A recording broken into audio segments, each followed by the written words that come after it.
हिमाचल पथ परिवहन निगम को प्रदेश की लाइफलाइन कहा जाता है। निगम में काम कर रही करीब 12,000 कर्मचारियों को अब तक वेतन नहीं मिला है। कर्मचारियों के वेतन में देरी के चलते सरकार की खूब किरकिरी हो रही है। इसी बीच हिमाचल प्रदेश के मुख्यमंत्री सुखविंदर सिंह सुक्खू का बयान सामने आया है। मुख्यमंत्री सुखविंदर सिंह सुक्खू ने कहा कि जल्द ही हिमाचल पथ परिवहन निगम के कर्मचारियों को वेतन मिलेगा। उन्होंने कहा कि हमारी सरकार व्यवस्था ठीक करने में जुटी है। मुख्यमंत्री सुखविंदर सिंह सुक्खू ने कहा कि उनकी सरकार के खिलाफ साजिश की जा रही है। कुछ लोग उनकी सरकार को बदनाम करना चाहते हैं। उन्होंने ये भी कहा कि एचआरटीसी के कर्मचारी निगम के तहत आते हैं, जबकि सरकार के तहत आने वाला कोई भी ऐसा कर्मचारी नहीं है जिसका वेतन अब तक नहीं दिया गया है। सालों से हिमाचल प्रदेश पथ परिवहन निगम के कर्मचारियों को हर महीने की 15 तारीख के बाद ही तनख्वाह मिलती है। जल्द ही इस महीने की तनख्वाह भी दे दी जाएगी। ऐसे में कर्मचारियों को चिंता करने की आवश्यकता नहीं है। एचआरटीसी की सैलरी हमेशा 17-18 तारीख को ही मिलती है। 1 तारीख को मिलती है। नहीं, हाँ तो खुद कह रहे तो 14 तारीख को मिली, आजकल में मिल जाएगी।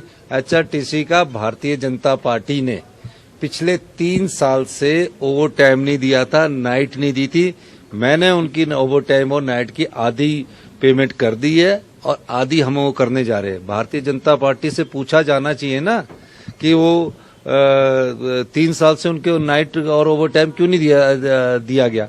और जो सैलरी की बात है मेरे समय से नहीं है, हमें तो अभी 6 महीने हुए सरकार में आए। हम तो जो व्यवस्था बिगड़ी हुई है उसको ठीक कर रहे हैं, लेकिन ये दृष्टिकोण अपनाना कि हम पर दोष लगाना गलत बात है। आज तो दिल्ली के पत्रकार एचआरटीसी की सैलरी के बारे में पूछ रहे हैं। मुझे तो समझ ही नहीं आया कि वो दिल्ली के बड़े बड़े, आप लोगों ने नहीं सवाल पूछा, आपने जो राज्य से, वो आगे हमसे पूछ रहे हैं कि आप बताइए कि एचआरटीसी की सैलरी क्यों नहीं दी। तो ये चीजें कहना गलत बात है। हिमाचल राज्य अपने पैरों पर खड़ा होगा। अगले 4 साल में हम अपनी अर्थव्यवस्था को पटरी पर लाएंगे और 10 साल में हिमाचल प्रदेश को हिंदुस्तान का सबसे समृद्धशाली और अमीर राज्य बनाएंगे। ये जो सैलरी है ये कारपोरेशन की है। अभी सचिवालय में खड़े किसी सरकारी कर्मचारी के पास जाके इंटरव्यू तो लीजिए कि आपको सैलरी मिल रही नहीं मिल रही। पर एक प्रकार से सरकार को बदनाम करने की कोशिश एक साजिश के तहत हो रही है। और सिर्फ एक सरकारी कर्मचारी जहां सिर्फ 10-15 हजार एम्प्लॉइज है, हिमाचल में तकरीबन 2 लाख सरकारी एम्प्लॉइज है। तो सरकारी कर्मचारी की जो एचआरटीसी की सैलरी वो 14-15 तारीख को ही मिलती है। बीजेपी का आरोप है कि क्या लगता है आपको कौन लोग हो सकते हैं? पता नहीं, कुछ लोगों को दिल्ली से सुबह फोन आ गया, मुझे फोन आ गया कि इनकी सैलरी नहीं मिल रही।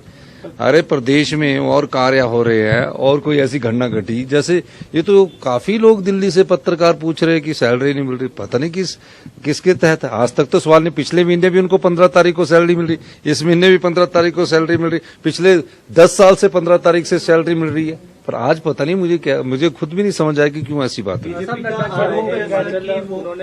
कुल्लू जनसभा में कहा कि कांग्रेस की अपनी गारंटी नहीं है और 10 गारंटियां दे रही है अलग अलग राज्यों में जाकर। इस तरह का बयान उनकी तरफ से। देखिए, नड्डा जी राष्ट्रीय अध्यक्ष है भारतीय जनता पार्टी के, तो उन्हें अपनी बात कहनी पड़ती है अपने राज्य में आकर। मैं उनकी बात पर ज्यादा टिप्पणी नहीं करना चाहता, लेकिन वो जो बात कह रहे हैं वो हमारा दायित्व है कि हम उस पर और तेजी से अमल करें। तो जो गारंटी हमें याद करवा रहे हैं, हमने 3 गारंटियां पूरी कर दी है।